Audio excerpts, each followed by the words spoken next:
अयोध्या में 22 जनवरी प्राण प्रतिष्ठा लगातार यहाँ पर जिस तरह श्रद्धालुओं का आना जाना शुरू हुआ है, 1 से 1.5 लाख श्रद्धालु यहाँ पर प्रभु श्री राम लला के दर्शन कर रहे हैं। वहीं मैं बता चाहूँगा जिस तरह प्रशासन भी अपनी पूरी ताकत लगा रखी है और श्रद्धालुओं को आराम से दर्शन पूजन करने दे रही है।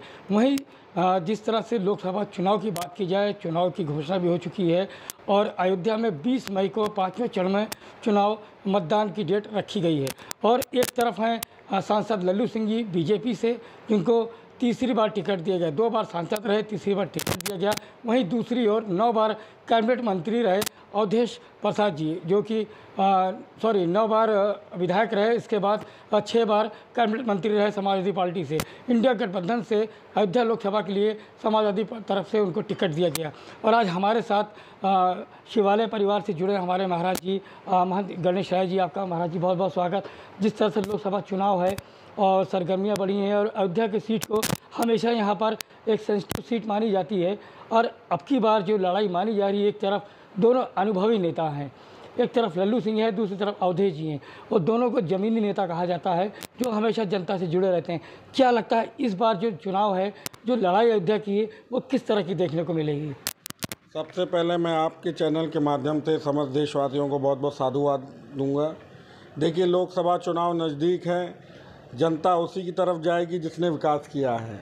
और विकास किसने किया है? विकास की गंगा बह रही है। अयोध्या को कुछ समय पहले राजनीतिक दलों ने भुला दिया था और जिस राजनीतिक दल ने फिर से नई अयोध्या को उबारा है, सजाया है, अयोध्या की जनता पूरा उसी दल के साथ है। ये कहने की कोई बात नहीं है। माननीय नरेंद्र मोदी जी हों, चाहे योगी आदित्यनाथ जी हों, उनकी मेहनत रंग लाई है। रामलला अपने स्वर्ण मंदिर में विराजमान हुए हैं और इसकी बहुत बहुत खुशी हर समस्त सिंधी समाज हो, समस्त हिंदू समाज हो, सबके अंदर है। तो कहने की बात यह है कि इस बार जो है विकास को ही वोट दिया जाएगा और ज़्यादा कहने से तो उसमें कोई तात्पर्य है नहीं। देखिए, अनुभवी होता है, अनुभव के साथ साथ कार्य करना भी। आपको अनुभव बहुत हो पर आप कार्य न करें तो इतने सालों की तपस्या के बाद ये राम मंदिर बना है तो इसका कहीं ना कहीं जो है शुभ फल वो भाजपा को ज़रूर मिलेगा। महाराज जी, जिस तरह से सबका साथ, सबका विश्वास और सबका विकास भारतीय जनता पार्टी का नारा रहा, क्या लगता है, क्या जो नारा है वो उस नारे पे वो खरे उतरे हैं, सबका विकास, सबका साथ और सबका विश्वास? क्योंकि महंगाई जिस तरह चरम सीमा पर है और क्या लगता है कि सरकार अपने कार्यों को पूरी तरह से कर रही है? देखिए, हर कार्य को संपूर्ण करना सबके बस की बात आप भी समझ रहे नहीं हो रही है। सरकार अपने बहुत अच्छे कार्यों में तो ठीक है, पर महंगाई पे, और मैं आपके चैनल के माध्यम से माननीय नरेंद्र मोदी जी से कहना चाहूँगा कि सरकार व्यापारियों की तरफ थोड़ा सा ध्यान दे। बाकी तो भाजपा की हर नीति अच्छी है, हर कार्य क्षेत्र में अच्छे हैं, पर व्यापारियों को थोड़ा लाभ होगा तो उससे हमारा देश और विकसित भी होगा और जो व्यापारी आज थोड़ा परेशान है उसको थोड़ा जो है मजबूती मिलेगी। डबल इंजन की सरकार है, एक तरफ योगी जी हैं, प्रदेश को संभाले हैं, वहीं केंद्र में मोदी जी हैं जो कि देश को संभाले हैं। क्या लगता है अयोध्या का विकास कितना हो रहा है? पहले के देखते हुए, अब के देखते हुए कितना विकास हुआ अयोध्या का? नहीं, देखिए, अयोध्या का विकास तो जो इस सरकार में हुआ है वो ज़मीन आसमान का अंतर है।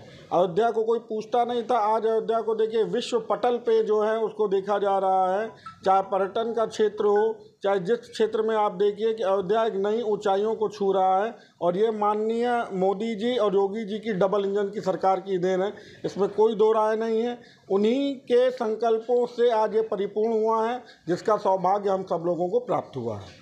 एक तरफ इंडिया गठबंधन है महाराज जी और दूसरी तरफ एनडीए है, एक तरफ मोदी जी हैं, दूसरी तरफ सारी पार्टियां एक साथ होकर, एकत्र होकर चुनाव लड़ रही हैं। क्या लगता है कि इस बार की जो लड़ाई होगी वो किस तरह की होगी और मोदी जी को कितना लाभ मिलेगा या कितना नुकसान उठा सकते हैं इस गठबंधन को लेकर? देखिए, लड़ाई एक तरफा होगी और मोदी जी जीतेंगे। जो कार्य किया है उन्होंने, जनता जो है हमेशा कार्यों को वोट देती है, जनता विकास के साथ है और विकास किया है, इसमें कोई दो राय नहीं है। कहीं कहीं भी देखिए सरकार की कुछ कमियां रही हैं, वो आगे चल के सही होंगी।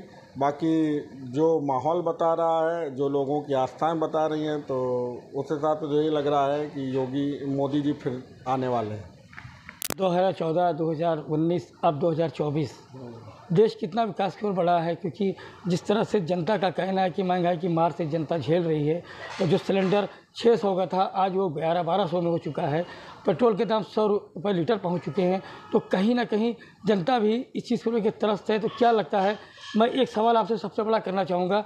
राम मंदिर निर्माण की बात हमेशा मुद्दा रहा बीजेपी का, अब तो राम मंदिर निर्माण भी हो गया। क्या लगता है बीजेपी कहीं ना कहीं राम मंदिर के नाम पर बेनिफिट उठा पाएगी? नहीं, देखिए, राम मंदिर का मुद्दा तो रहा है, उसके साथ और भी मुद्दे रहे हैं। चाहे धारा 370 को हटाना, चाहे कश्मीर पीओके को वापस लाना। तो बीजेपी अपने हर कार्य में जो है परिपूर्ण तो है ही है। उन्होंने अपने जो वादे किए हैं उनको पूरा भी किया है।